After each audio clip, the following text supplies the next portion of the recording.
আপনারা বিচার করেন, এই মৃত্যুর বিচার চাই আমরা। কেমন করে পারলো?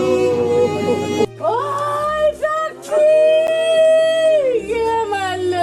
ইয়াবা সেবন দেখে ফেলায় রংপুর জেলা স্কুলের অবসরপ্রাপ্ত শিক্ষক গণপতি চক্রবর্তী সহ 4 জনকে হত্যা করা হয়েছে বলে জানিয়েছেন রংপুর মেট্রোপলিটন পুলিশের কমিশনার মোহাম্মদ আব্দুল মাবুদ। রংপুরে একই পরিবারের 4 জনকে হত্যার পরও নাকি হত্যাকারী ওই বাসায় 4 থেকে 5 ঘন্টা ছিলেন।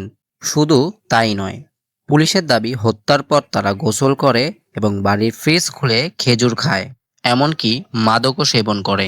এমন ভয়াবহ ঘটনায় চাঞ্চল্য ছড়িয়ে পড়েছে পুরো এলাকায়। তারা খুনের পরে গোসল করে ওখানে বসে খেজুর খায়, ওখানে বসে ইয়াবা খায়। গণপতি চক্রবর্তী স্যার ছিলেন একটা সম্মানিত লোক। ওনার ফ্যামিলি ছিল, কারোর সাথে কোনো কলহ বিবাদ কিছু ছিল না। রংপুর স্কুলের শিক্ষক গণপতি চক্রবর্তী, তার স্ত্রী প্রীতিলতা, মেয়ে প্রার্থী এবং 12 বয়সের ছেলে প্রিয়মকে মৃত অবস্থায় উদ্ধার করে পুলিশ।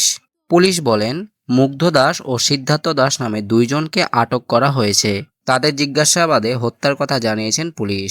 ডাইনিং টেবিলে খেজুর রাখা ছিল একটা বয়মের মধ্যে, সেখান থেকে খেজুর খায়। ওদের কাছে 1 পিস ইয়াবা ছিল, সেই ইয়াবা সেবন করে ওই বাসায় বসে। 2 জন আসামি অ্যারেস্ট আছে, মুগ্ধ দাস, সিদ্ধার্থ দাস।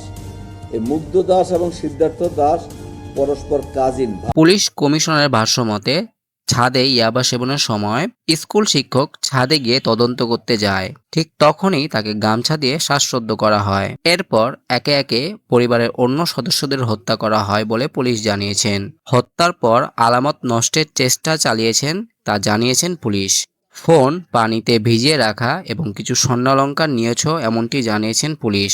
সেফটি দিতে পারছে না। কিছুদিন আগে এলাকাটার মধ্যে একটার পর একটা ঘটনা লেগে আছে।